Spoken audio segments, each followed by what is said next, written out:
Good evening, ladies and gentlemen. I'm Mike Kenichi, and welcome to Hometown Heroes. The year was 1984. The Detroit Tigers had won the World Series.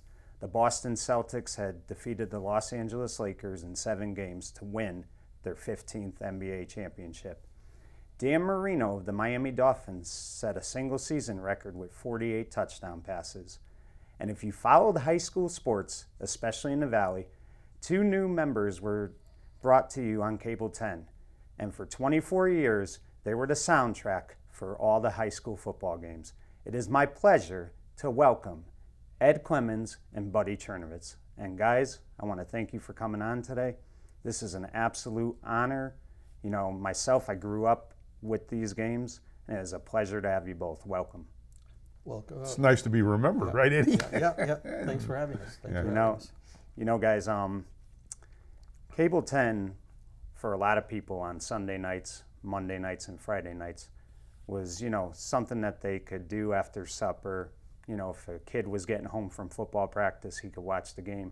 I think also, too, what was very important is if, say, you were showing Derby and Seymour, somebody like Ansonia could scout either team by watching those games. It was a very important time in people's lives. How did Cable 10 begin, and how did you guys know each other before Cable 10? How did that all go about? Well, I was coaching and helping out at Seymour Pop Warner football, and Eddie was going to do a game. They wanted to do a game, access game, because of, I guess, the cable station. And he came to practice one day, and he wanted to know if there was anybody who could sit with him and talk about the football game. And basically, that's how we started. I sat down with him, and we went from there. So you two had not known each other prior? No. Well, I had known his through the newspapers, his exploits. Right. Notre Dame, West Haven. But aside from that, no, we had never personally met. Right. Now, Ed, let me ask you this. Had you done play-by-play in some capacity before this? Yes, I had. I had done play-by-play at WADS in the radio station for, I think it was about 5 years. And then after I left ADS, I was doing freelance work for Cable 10 at the time. And but I had not done a football game. I had done a few softball games. Right. And I actually did some boxing too, which was interesting because I knew little or nothing about boxing. But so I was a freelancer, and the first football game they asked me to do was the game involving the Pop Warner program, and that's when I met Buddy, and we worked together. Wow. Now, how long after that Pop Warner game did Cable 10 come about, where you guys worked on a full-time basis? Well, I think the next year, right? Well, no, actually, Buddy, I think it might have been a couple of years. It was a little bit. I'm not sure whether it was 1 or 2 years. Yeah. It was shortly after that, though. Right. Now, Buddy, at the time, you were also very involved, I believe, with football, coaching-wise. I was coaching at the University of New Haven at the time, and my son was playing in Pop Warner in Seymour, and I really went there one night and said, "There's a lot of things you guys could do to maybe kind of make it better." And they listened to me, and I was there for about 9 years as kind of the athletic director, and that's when Eddie and I hooked up. And I tell you, I didn't realize it was 24 years that we. When you look back at it. Right. Now let me ask you this. As a football coach, whether you're an assistant, a head coach, there's a lot of, they may want you to be on the sidelines during the games if you're coaching freshmen, or they may want you to scout the other teams. Did you have to work something out with the schools you were coaching with to do Usually these it worked games? out pretty well, because most of the games were on Friday night, and it really didn't interfere with any of the coaching. It worked out very well for the 24 years. It was amazing. Yeah. No, we really didn't have any conflicts. It wasn't a problem. Now let me ask you this. You guys start off, it's 1984. Your first time together, really. Did it take a few games to build a chemistry? Did you two have some rough patches? How did everything go from the start? Well, I think, actually, Buddy, off that Pop Warner game, I felt we had believe it or not. Right away. I felt we had a chemistry there. I mean, so I don't think it really took that long to develop. Right. Now, I'm sorry, go ahead. I can remember when Eddie called me and said, "Do you want to do this?" And I said, because we had talked after the game, he said, "Maybe someday I would be doing it. Would you like to do it with me?" And I said, beautiful. I mean, sit there and just talk. But I remember coming in, and I think it was John DeGamo interviewed me, wanted to know what I was going to do. And I said, the same thing I did with Eddie the first time. I'm just going to talk. Right. And we really hit it off very well, right from the beginning. Because before, Liz Kennard took over a couple of years later, but John DeGarmo, that's right, he's the one who hired both of us to do the high school football games. Yeah. Now, let me ask you this, Ed. Was it hard to transition from play-by-play radio? Because, on radio, you're painting the picture. If the runner's running up the middle, if the receiver's running a post or an out pattern, you have to describe all that. On TV, they could kind of see what they're doing. You just have to call the action. Was it difficult at first? Yes, it was, because you have to get used to working off a monitor. Right. And you're right. You're painting a word picture on radio. So it took a while for me. There was you tend to overtalk. Right. You don't really you have the picture for the viewers to see out there. So it was a transition for me. Right. Now, Buddy, in your case, your job was to describe what they were running. On each replay, you're telling them, the viewers, what they ran, how they ran it, why this happened or why this didn't happen. Was that difficult or pretty easy? Honest to God, it really wasn't. And especially with the crew that we had, the replay was always outstanding. And it was very easy to talk about it. The problem I had sometimes was with names and pronunciation. Yes, I was going to bring that up. With names. But since you brought it wasn't. Since you brought that up, a lot of, when we were going to Derby and stuff, we would talk about that a lot in the locker room. We always wondered if that was just like something you did as an inside joke. No, it was stupidity. One name that was classic that to this day, when I see the kid, I always call him by that name, is Joe Leza, who played for Derby. Used to always call him Joe Lezu. And we used to crack up. And to this day, when I see him, I still call him Lezu. Tell Joe I apologize. No, it was, we would go out. One of the things Eddie and I did was on Thursday nights we would always talk. And Eddie did all of the homework. And when I tell you the homework, he would talk to the coaches. He had the lineups. He had everything by Thursday night. And on Thursday night we would talk and we would go over everything, especially pronunciation. And then at the game I would come and I would just sit there and we go through the names so that I'd make sure I try not to botch them up.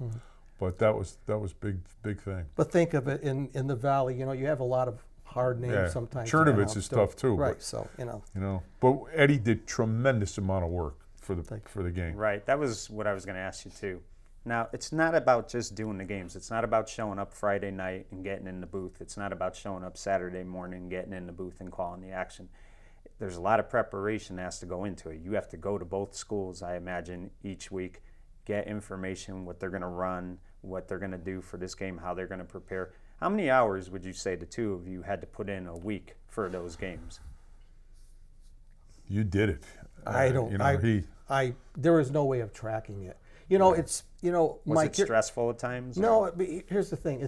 For both of us, it was a labor of love anyway. Yeah. So it's not like I'm sitting there recording how much time goes into let's say reading the newspapers and getting background information and then calling the coaches and following up. No, I really can't give you an answer because I never thought of it that way. Right. One of the things that really was great was coaches don't like to tell you an awful lot, right? Because they're worried about it getting out to someone on the other side. But they confided in Eddie and trusted his ability not to divulge anything that he talked about in that Thursday meeting. So we had a lot of information about what the schools were going to do or what the teams wanted to do in that game. It's a pretty good scouting report. Well, let me give kudos to Buddy definitely in this respect. When we did games involving Valley teams and teams from outside the Valley area, let's say, for instance, Holy Cross of Waterbury, and just as a couple of examples, Hand of Madison. Yeah. Buddy must have done some preliminary work talking to these coaches about the fact that when this guy Ed Clemens calls up, you can trust him. You can trust him. Anything you say, he's not going to divulge. He's a straight shooter because I mentioned those two programs, Jerry Charleglio of Holy Cross of Waterbury and Steve Filippone of Hand. I would get on the phone with them, and these they were conversations, and right. there was a trust, because as Buddy said, anytime I was getting information from the coaches, it wasn't to then go to the opposing coach and say, this is what this fella's going to run on Friday evening or Saturday afternoon. Right. It's for our information. Right. And I thought that, Buddy, you have paved the way for me in that respect, because they couldn't have been more helpful than they were. Right. And all of the coaches were just tremendous to work with. I single those really. those two coaches out, great. but they were all great. So nobody really gave you a hard time. There was about... never. Yeah, there were a couple, but never really an issue. No, correct. Not worth mentioning. No. Right. Now here's a difficult thing, though, especially for you, Ed. You, I believe, are from Ansonia. You're correct. An Ansonia High graduate. That's correct. So there's two things that are very tricky. One is if it doesn't seem like you're supporting Ansonia in these games, there's always the fear that people are going to accuse you of being anti-Ansonia. And then the other part of that is if you are giving Ansonia credit, people are going to accuse you of being biased towards Ansonia. One thing I always, and I think I told Buddy this on the phone, that I always saw when I watched these games is I never knew where you guys were from. I knew Buddy coached Amity freshman, but I didn't know if he was from there because I never saw any biasness during these games. I never saw, Buddy, I swear there were times I thought you were for Derby because you'd be very excited when Derby did good. Same thing with, like, say, Seymour, and the same for you, Ed. I mean, was there anybody that gave you guys a hard time? Oh, yeah, absolutely. Yeah. Oh, we took that all the time. Everybody thought we rooted. We were for one team or the other. And it's funny because you would go do a game, and if you were doing it, say, Ansonia and Derby, the guys from Ansonia say you were rooting for Derby, and the same would turn around and they'd be saying you were rooting for Ansonia. So that was part of the deal. Did you have to be thick-skinned to do these games, would you say? I mean, did you ever take it personally? No, I could care less. No. One of the things that I think both Eddie and I started out with was we just enjoyed the high school football, and we were happy to do it, and we just wanted to be there and be a part of it. We didn't care who won or lost. It was great when we had a great game. I mean, when we had a 47-20 or blowout game, we were looking at each other going, what are we going to do here? But it was great just to experience the feeling of high school football because the Valley had great football. It was just great to be there. Right. Now let me ask you two this. Did you two meet, like, say, in the summertime and go over what games you were going to do each week? How did that come about as to what games you chose? Because you have to get everybody in there. You have to get Naugatuck. You have to get Amity, Seymour, Derby, Ansonia, Shelton. Woodland would come on later on. And, I mean, you have to make sure you're giving them a good amount of time. Well, here's where Liz, Liz is our producer, our executive producer would come in. Liz would get the schedules from all the schools. And Liz was always was very fair. Yeah. And wanted if we had a team in the coverage area, she wanted as fair a treatment for all schools as possible. So she would compile all the schedules, and from the athletic directors, and then she would call. But then we would set up a meeting, at which time and then there were weeks, Mike, believe me, when there were weeks where you could have done three games of the week. They were great games, and then other weeks, not as good. But and I think you guys doubled up a few times. We did, right? Yeah. Which that's nothing for nothing. It's fun to do those games, but it's also a lot of work because then you're double dipping. You got to go to 4 schools as opposed to 2. Well, you have to cover 2 games in a row, both. I mean, but most of the time it was that one game. Right. Most of the time it was just that one game. So I think another thing we did. Let me tell you, this guy is a great teacher. I used to. He's the golfer. I'm not a good golfer. But let me tell you, we would play for a while. Buddy Chernovetz is first and foremost, he's a teacher. Right. And he would aggravate the hell out of me on the golf course. You with your stories about caddying, remember? Well, no, but here's where he would aggravate me. I know I'm terrible. Right. But he would actually try to help me on the golf course, where all I wanted to do is to just play. Just be left alone. Right. But that's the teacher aspect. because he would look at your swing, he would try to analyze, he would try to help you. You're not playing anymore, am I? No, I stopped playing. I stopped playing. No, that was actually arthritis that did that. It wasn't Buddy. Right. But the fact is, first and foremost, I've always said this about, he's a teacher. Right. That's a high, you know. I appreciate that. High purpose. I think a big 40 thing years. about those Yeah. Cable 10 games too, you talk about teaching, is Buddy, you would do coaches' tips. Yeah. You know, you would have certain players get down in the stance and go over something. Was that your idea to implement that, or was that? Yeah, and it came. Ronnie Carkett and Liz. That was a great series. We got together. I still got it. They're pretty good, tips for that we used, and we would go and film them before the season, and then they would insert them or play them. But so everything was done before. everything was done before. Right.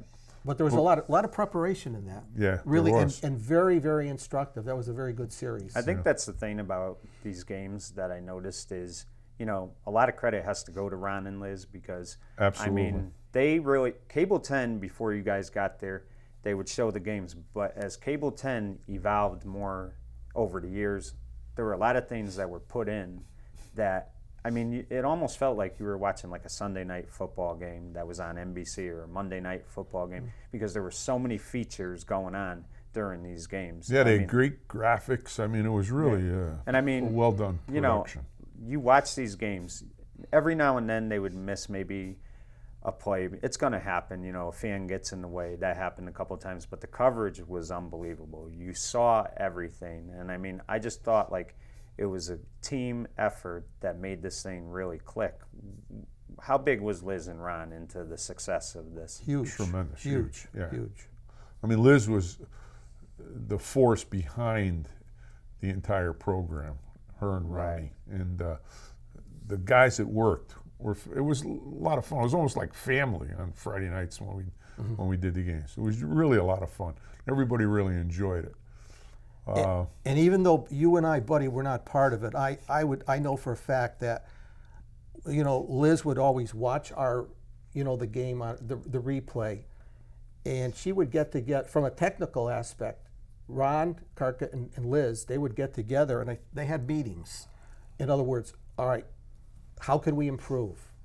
That's how you get better.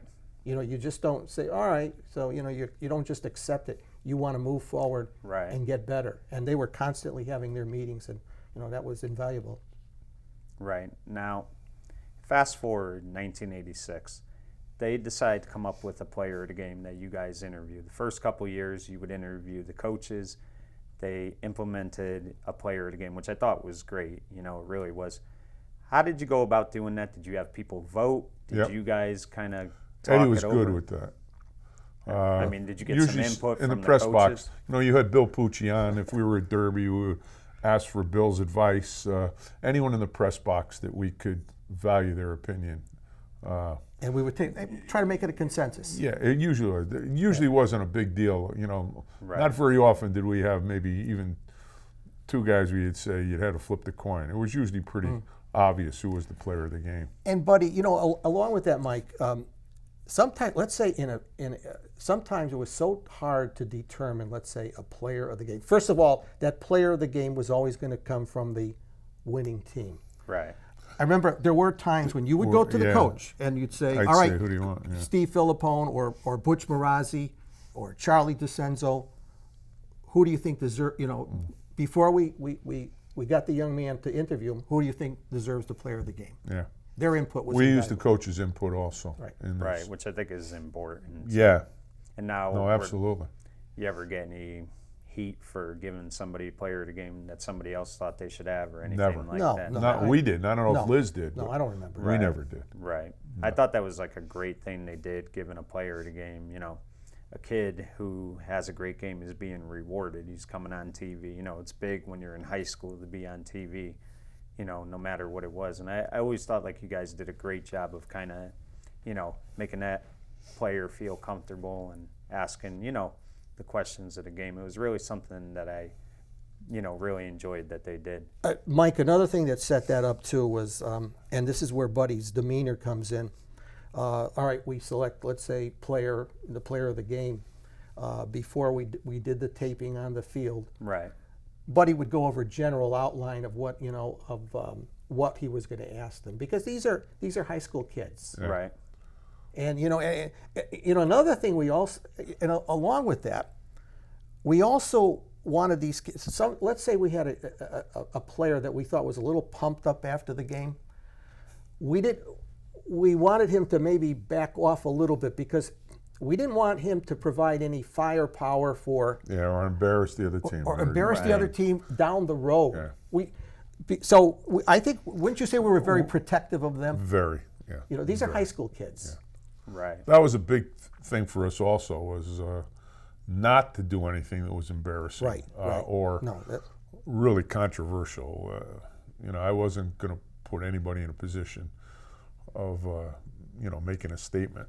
You know what I always noticed about you, buddy, is you really are such a fan of the game that when you would see a kid make a great tackle or make a great catch, it was almost like you just enjoyed the game so much. You enjoyed his talent. You really respected it. You seemed definitely like a fan when you were watching these games, Absolutely. not just somebody that was covering absolutely.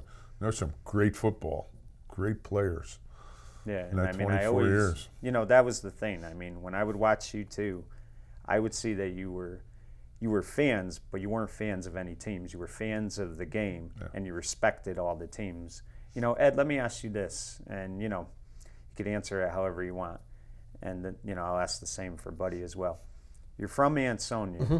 but because you're doing these games every week and you're not seeing Ansonia every week, were you rooting? I mean, you weren't rooting against Ansonia, but were you hoping Ansonia would win, or were you more just focused on doing these high school games? When I am representing the coverage area, all of the schools, and that's the way I have to play it, whether you're a graduate of a school or not, because we've got viewers at Ansonia. Let's say it was Ansonia Naugatuck, and early on it was Ansonia Shelton. We have viewers. Right. If wherever you came from, wherever you graduated from, you have to play it straight. You have to play it right down the center. Right. Buddy, same thing, pretty Absolutely, much. yeah. And personally, and that was never hard, because, and Buddy mentioned this before, I can't say enough about these coaches. I can't say enough about these coaches. You talk about that. Remember, you asked me about the time spent. It was to sit down and talk. I would either, with the Valley coaches, I was really meeting with them personally. Right. Usually either at their school, because they were teachers at the different high schools, or or let's say at the clubhouse, the field houses. Right. And the more years you get into it, you develop a rapport. It was a pleasure. Right. And not only that, I'd be with the head coaches, but the assistant coaches would come in. There'd be a lot of jabs back, and Right. It was a pleasure. It was truly a pleasure, and so that's what. So my point there is that I liked all these guys. Right. I genuinely liked them all.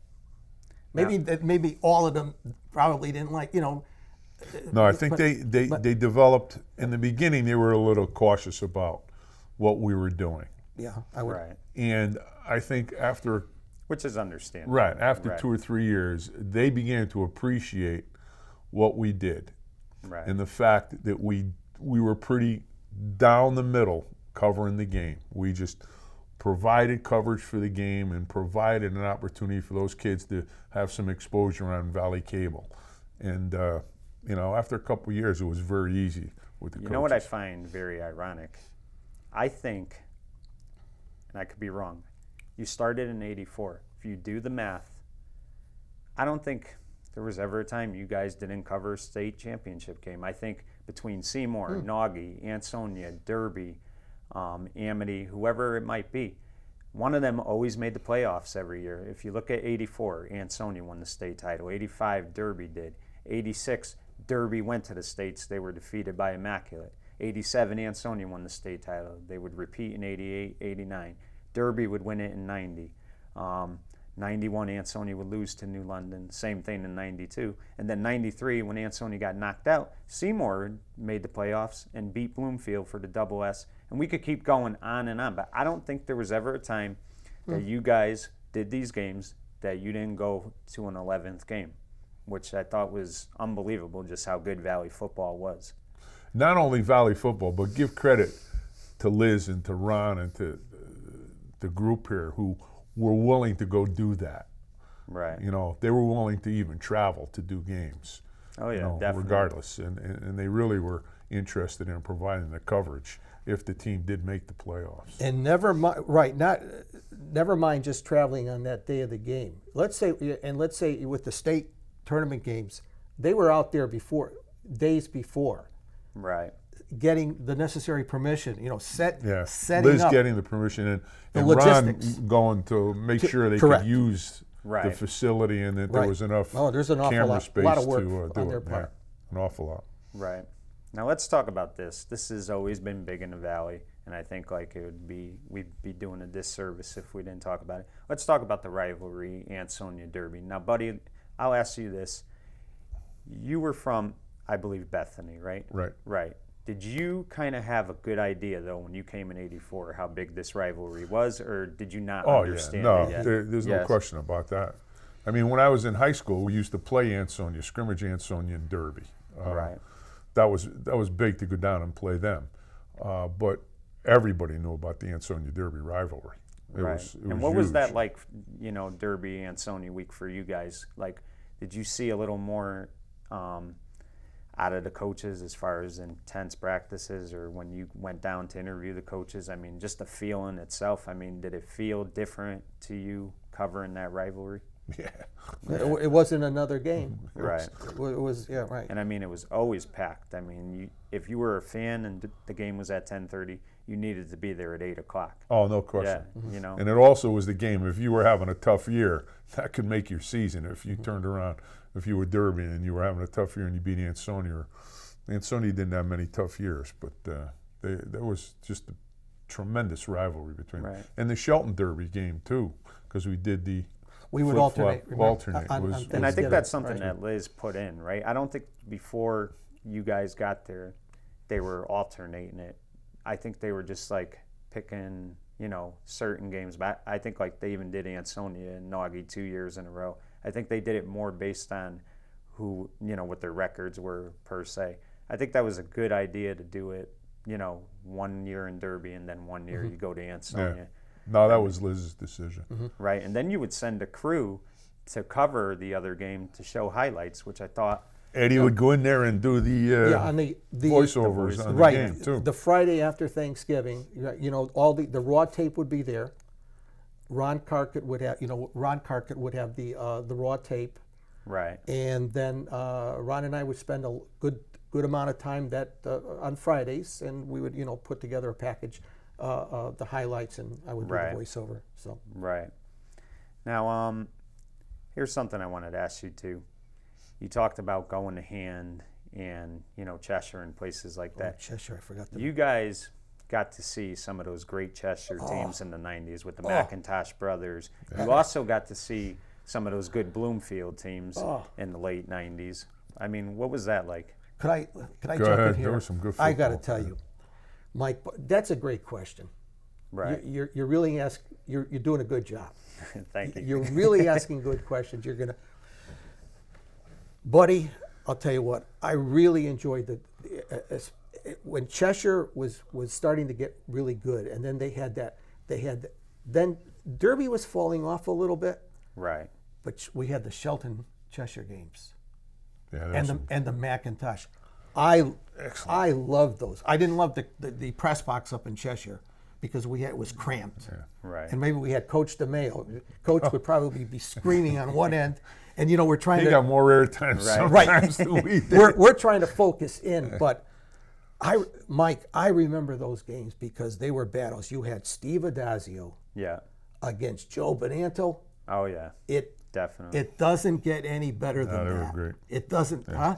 And they put some people in Cheshire. There were some great crowds. Oh, Right. and those Cheshire teams, Mike, they were great. I'll tell you right now. were I mean, I don't know. I mean, there's been some great running backs since, but at the time, I don't know if I saw a better running back than Kyle McIntosh.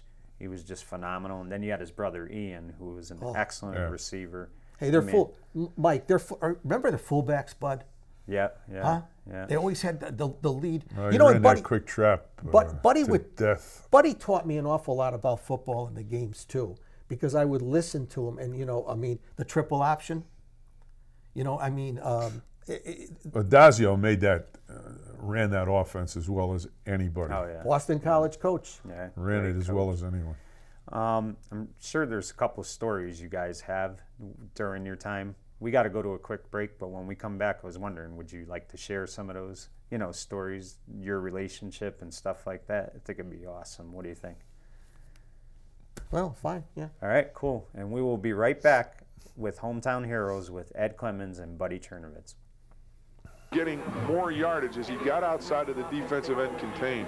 Line of scrimmage is the 36-yard line. Del Moro looks to get outside, and he does for a pickup of some sizable yards. Tom Olko finally drags him down, but Del Moro picks up the important yardage on the first down play. Shelton is not contained to that short side. Here, Del Moro gets outside. He has excellent speed and a great tackle right there by Tommy Oko, keeping him from making that first down and even more yardage. And we are back. I'm Mike Kenichi. This is Hometown Heroes. We're with longtime Cable 10 announcers, Buddy Chernovetz and Ed Clemens. And, 24 years together, these guys called all the action of high school Valley football sports.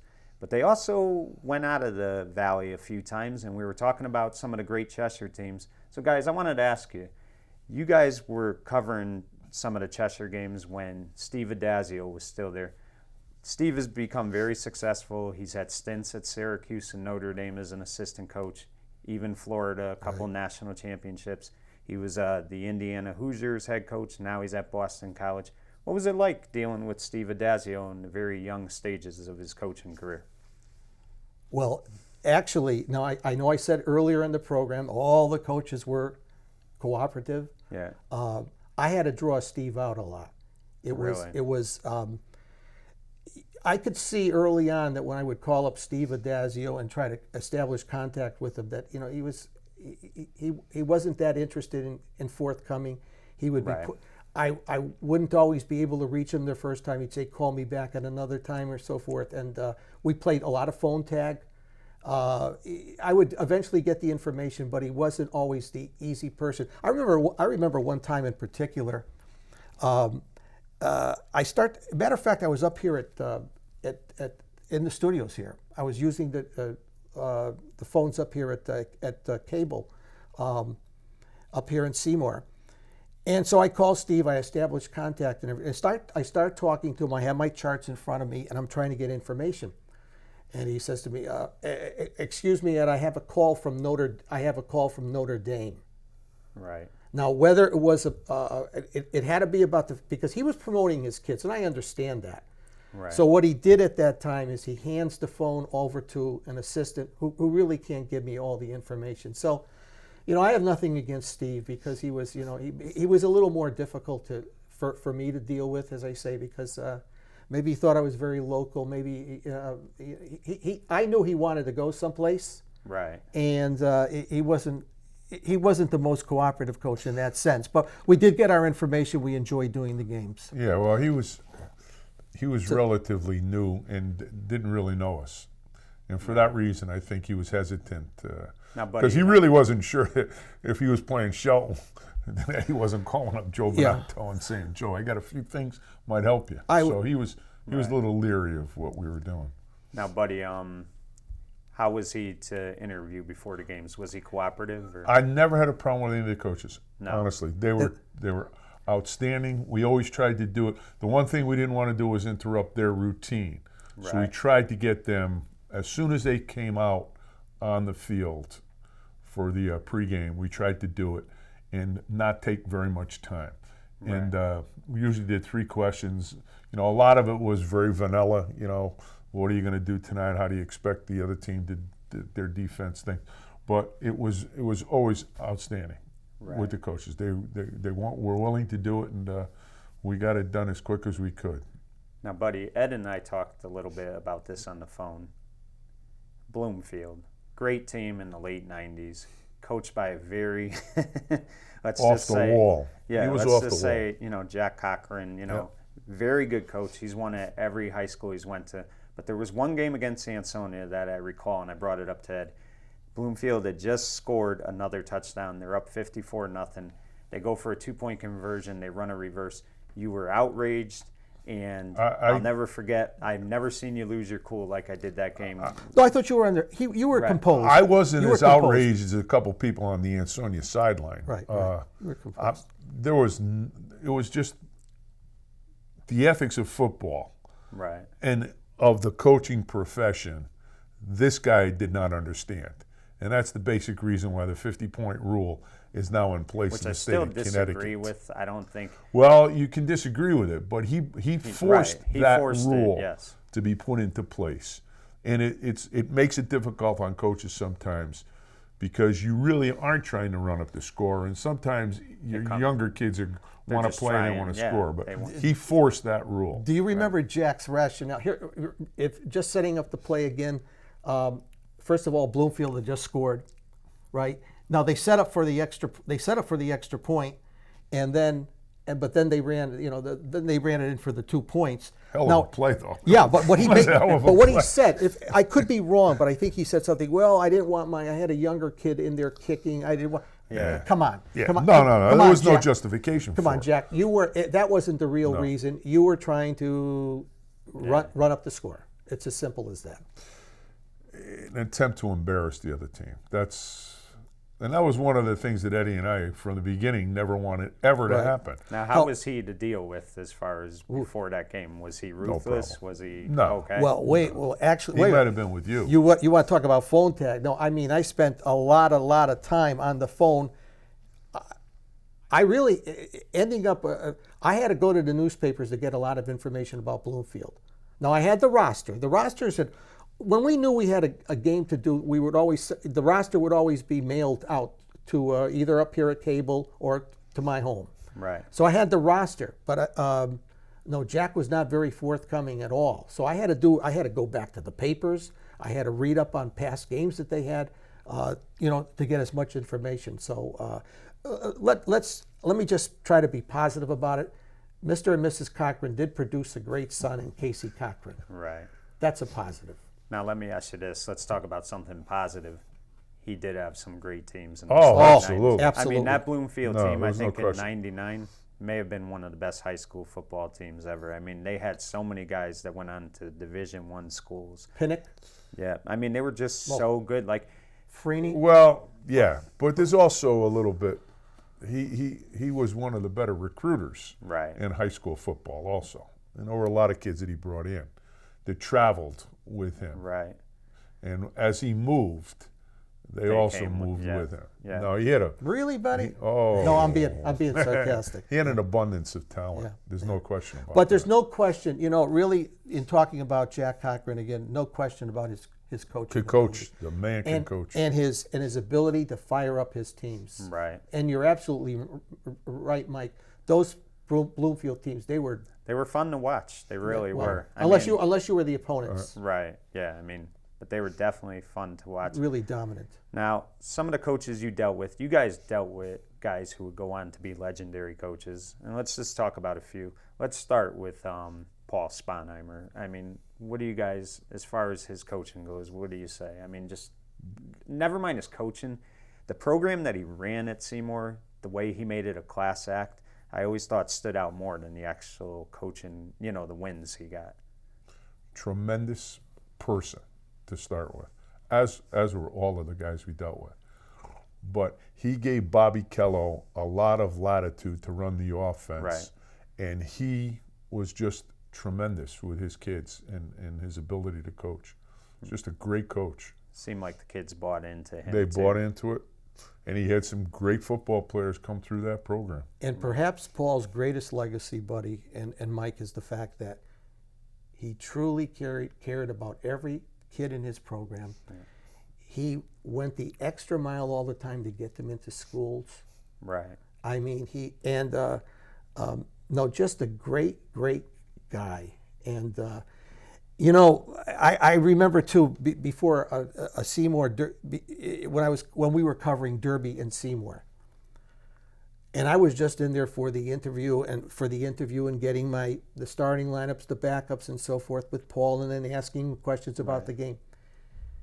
He would be so fired up that I would literally, and he was building to a crescendo, that at the end of our conversation, I wanted to grab a Seymour Wildcat helmet, run out and say, "Beat Derby." Right. This is, I mean, Paul the motivator. I mean, and Spoonie. Which is very important. You could be a great coach, but if you're not a motivator, it catches up with. A great guy, a great family, and tops of the line. Right. Now I'm going to be a little biased there. I was fortunate enough to have him for a couple of years. I would have Johnny Yoko the last 2, but Charlie DeCenzo, never mind the football coach. I don't think anybody could say a bad thing about Charlie as a person. Just a very, very good man. I mean, great man. He was. I really enjoyed dealing with Charlie. Everybody liked him. Everybody loved him. Yeah, he ran a great program. And I think one of the things, as Derby started to lose enrollment and the number of kids went down, everybody starts pointing fingers as to why they're not winning. And Charlie DeCenzo was a great football coach. Right. Outstanding. And he did a tremendous amount with the talent that they had at Derby. Right. I mean, and so did John coming after him, John Oko. He did a great job. And he really caught the real tail end as they went down. And Mike, you would know, when was Derby, I want to say Jason Palmieri? 1990. It's actually the 25th anniversary this year of that state championship team. They're going to honor them and, have a big ceremony. I mean, this is just a thought that just occurred to me now. I was talking to Charlie during that season and everything. He said, he was constantly amazed by that team. He said, they're so stubborn. They don't know, I mean, he was just totally amazed by that team. Charlie DeCenzo, a great coach, as friendly a person, but I happen to know that when he needed to get serious with you, you said you played for him a couple of years. He might have this pleasant demeanor, but Charlie would let you know when it's time for business. And Charlie was big on the kids had to do well in school. He didn't tolerate any nonsense in the classroom and things like that. Mike, I would go up. This was when John took over for coaching at Derby, and Charlie was the principal. Was he principal? That's why his final season at Derby, he had got the principal's job. So he coached that last season as principal. Well, here's what I want to say about Charlie, and this is so key. I would go up to see Oak. I would, and that's when sometimes I would meet John there, and sometimes I would meet him at the field house. You walked into Derby High School when Charlie DeCenzo was the principal. There was a feeling about that place. Yeah, he loved Derby. He really did. I mean, tremendous order in the building. He was a terrific guy. Top of the line. Butch Marazzi. Butchie, I love him. Yeah. I had a pleasure of coaching with him for about 6 years, but he came out of Notre Dame. Yeah. And he was a lot of fun. And he did a great job with Amity. Yeah, that program was getting better and better each year. Absolutely. He was there. Yeah. And what I've always heard too, a lot of people tell me this, he did an outstanding job with that Ansonia line the last few years. Yeah. A lot of people credit him with how great that line was. Yeah. No, he was an offensive line coach. There's not a lot of better guys that understand the offensive line. And I remember, Buddy, when Butch did get the job up at Amity, and we would, he was saying to me in the first few years, he said, the important thing for him was, of course he wanted the wins, but he wanted Amity football to be respected. Yeah. That was really key with him. Right. And isn't it an interesting full circle that you now have? I don't know who Teddy Sapiga played under. Was Butch still the coach there? Yeah, I'm pretty sure Butch. He might have played. I think so. Because then I'm not sure whether DeVito. He might have played for DeVito too. Or maybe Rick McGowan. I don't know, Ricky. Yeah. But anyway, no. Butch wanted respect, and then later on, he was wasn't he in a playoff game too? Butch. Oh, they went a couple times. Yeah. All right, so we covered him down in Trumbull. Trumbull. Yep. Okay. Yeah. All right. Yeah. So one of the playoff games they had in Trumbull. No. Of course, Jack Hunt. Oh.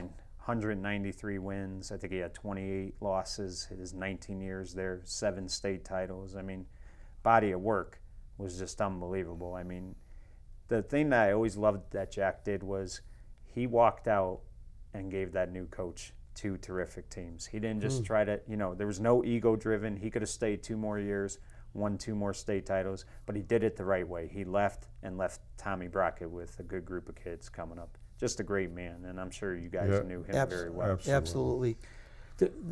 Here's something about Jack, and I'll call him the gentle, the gentle giant, because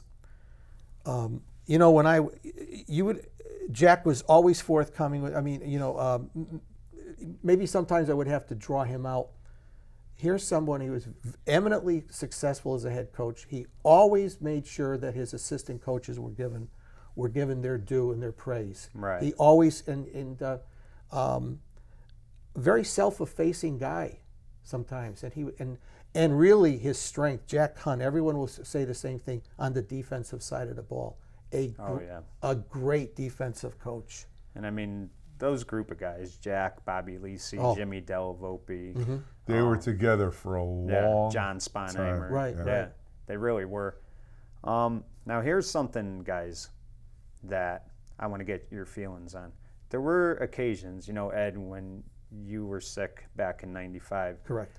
Brad Harris filled in for you, and Buddy, at times when you weren't able to come to the games, Fran Cirillo would fill in for you. And no disrespect to them, they were great, and I really thought, Fran knows a lot of football, that goes without saying, and Brad is a great radio play-by-play announcer for many years.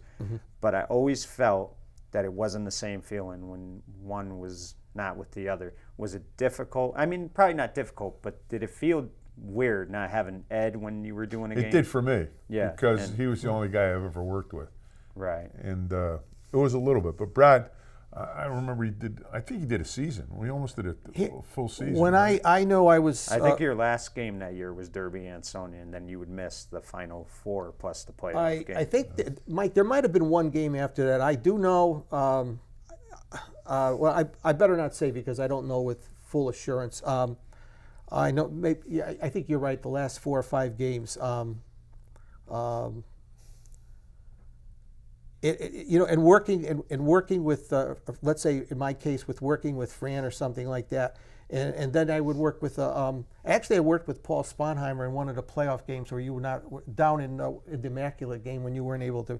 It's not the same because remember they're new to you, you're new to them, and it's you just can't have it. It's impossible to have the same chemistry. You do the best you can. They're great gentlemen. But it's just not the same.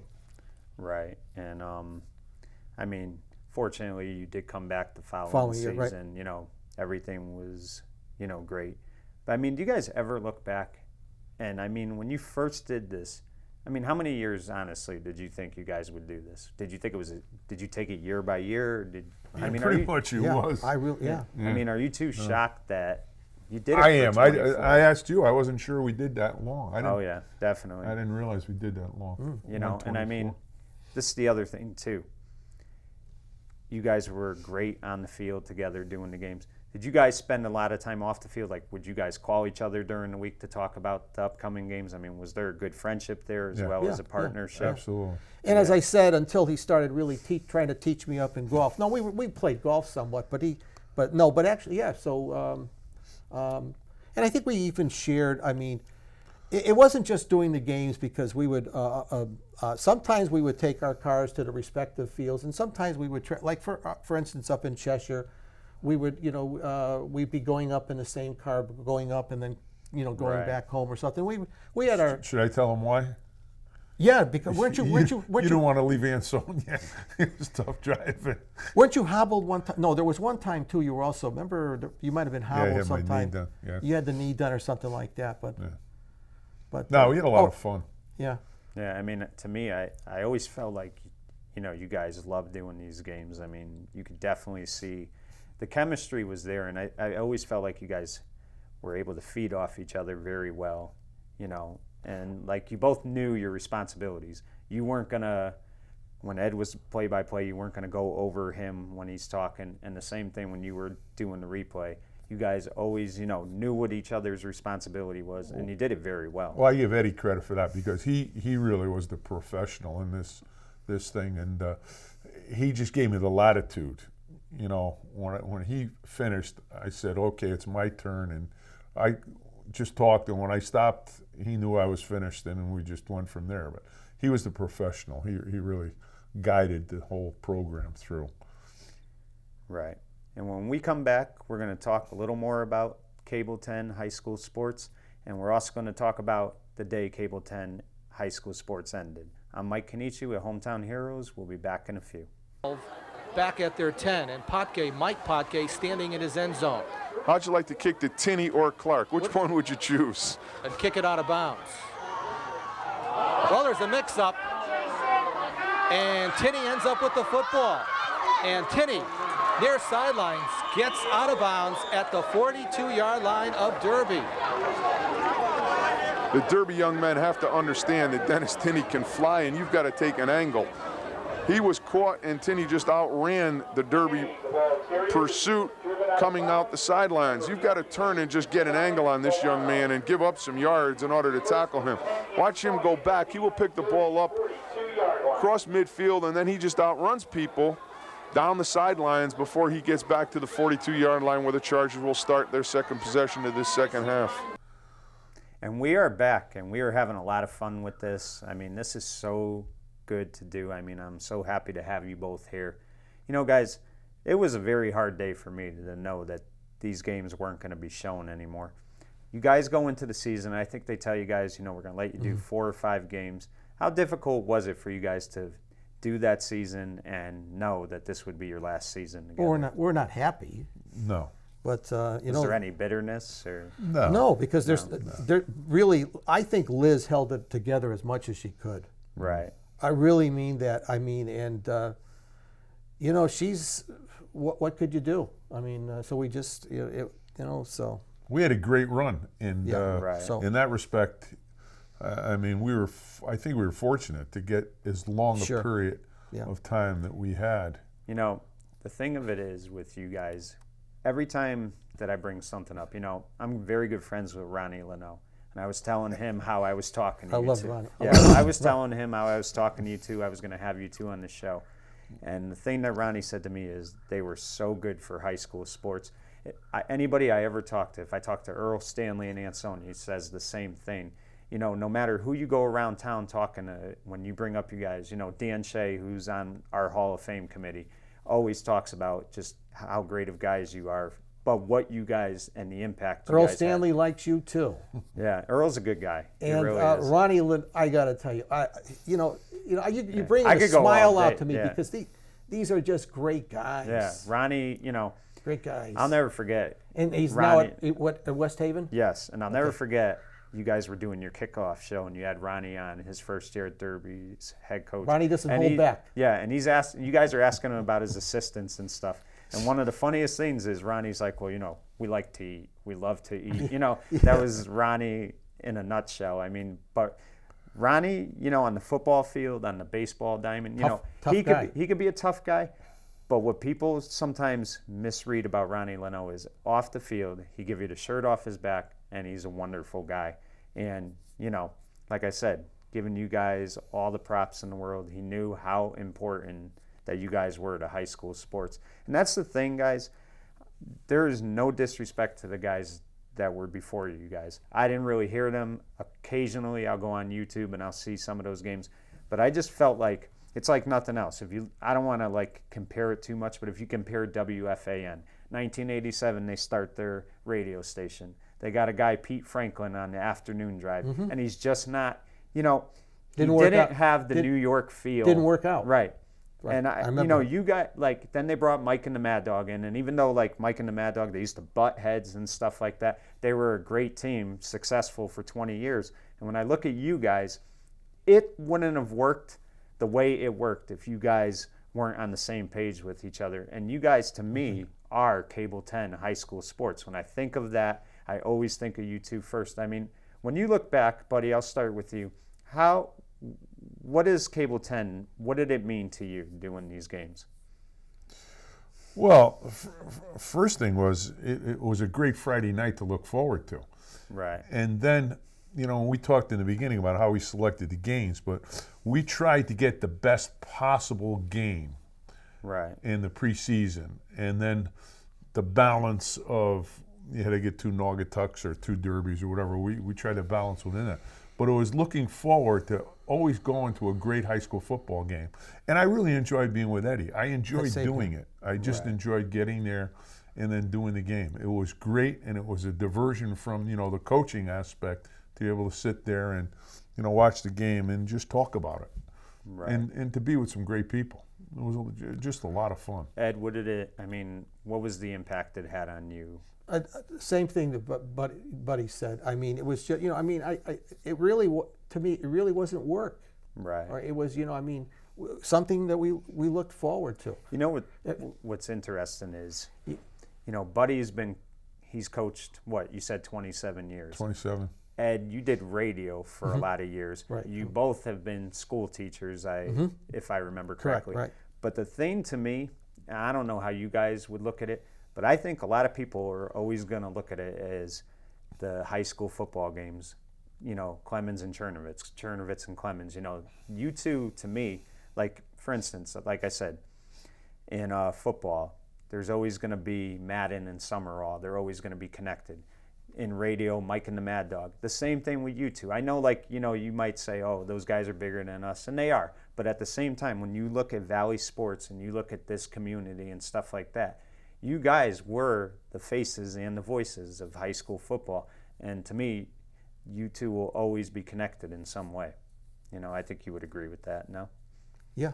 Yeah. Absolutely. Hey, you know what? Before we Buddy, I mean, before we wrap it up, you know, the show. I mean, you know, you're going down to coaches and everything like that. You know, I know Buddy and I have fond memories of the Naugatuck coaches that we dealt with Great too. Peters. Yes, yeah, great coach. I mean, Bobby Harris. Bobby state Harrison titles under him. Yeah. And you know, just a thought on my part because Right. you know, I remember going up to Naugatuck and I would always. Craig would have a soft. I could go right into the high school. The field was hundreds of yards away. Yeah. I could hear that voice. I could hear Craig Peters. And I think a lot of times he was unappreciated in Naugatuck. He won, I think, 3 state titles. I think he won at least 6 NVL titles. There was one year early on. He won a New England champ. I don't know if I was doing radio at the time, but he won a New England championship. Right. In other words, Naugatuck was judged the best team in all of New England one year. Well, I think you brought it up too, Mike. One of the great things was there's some great football coaches. Oh yeah. Over that 24-year period that we had, some outstanding coaching. Yeah. So let me ask you both this: Cable 10 is still around today. If it's still around, are you two still calling the games? Would you have it in you to still be doing it? I'm too old now. In the sense that, well, let me put it this way. I mean, wow, there's an awful lot. You know, I mean, it's a labor of love. Right. But there's you know, a lot of time right. spent. I don't want to speak for you, Bud. I'm ready. Let's go. You're ready, but we'll do it tomorrow. Yeah. You know what I've often thought of, as a matter of fact, just maybe a pipe dream. CPTV, they have the championship games. And they do all these games. I don't know why we couldn't have. We're forgotten. You know why we couldn't have done what? I can promise I don't know. you're I don't not know. forgotten around I don't here. know. But I know they have. I think they have basically just a couple of teams doing the play. And I love watching the games on Connecticut Public Television. Yeah. I love watching those games. I think they do a great job. But maybe they could throw us whatever. So. Yeah, I would definitely love to see it. And I feel like, too, that you two wouldn't miss a beat. You'd pick up right where you left off, and there wouldn't be... I get more names wrong, I think, now. But No. Well, anyway, it's been a lot of fun, and we could go on forever. You know, we'll have to do this again sometime, but this was tremendous. I really appreciate you both being here. Is there anything you two would like to say before we go? I mean... Well, it's that time of the year, Eddie, and 24 years. We should be doing the pregame kickoff show pretty quick, but we're not. And that's a little bit sad. Yeah, well, oh, that was another thing too. We didn't get into the kickoff shows were always enjoyable too. Yes, what we got? That had to be a lot of work too. You're talking about interviewing 7 or 8 teams. I mean, that just goes to show the teamwork that everybody did. Liz, Ron, you guys, you know. And we remember the tape we ran for those games. You know, we interspersed the interviews with action from the previous year. Yeah. And so no, that was Right. It was fun doing those kickoff shows too. I really appreciate it, guys. Thank you very much. You know, a lot of history there. You're talking about 24 years together. These two were the soundtrack for each and every game. The work these two put in can never go unnoticed. They were a positive influence for high school football. They cared about the kids and the community and delivering the best possible games they could for you. When you look at legends, there's many that you could think of, but you got to make sure you always bring up these two as well because they are legendary voices of Valley High School sports. It has been an honor. We're going to go to one quick break and we will wrap this up when we come back. Hello again, everyone. Ed Clemens, Buddy Chernovetz from here at Jarvis Field in Ansonia for this Derby-Ansonia football game. Hello again, everyone. Ed Clemens, Buddy Chernovetz from Ryan Field in Derby. Buddy, when I talked to both Coach Charlie DeCenzo and Coach Paul Sponheimer during the week, it's hard to figure out at one point who was 2-0 and who was 0-2. Hello again, everyone. Ed Clemens, Buddy Chernovetz from Sim Field in Woodbridge. Buddy, first of all, let's talk about a problem that the Derby Red Raiders, I think, are going to have against the Amity Spartans here this evening.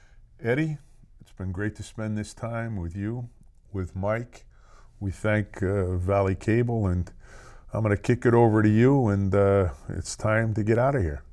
All right, Buddy, it's been a pleasure this evening, and wishing everyone out there best wishes out there. And for Buddy Chernovetz, Ed Clements, good night, everyone.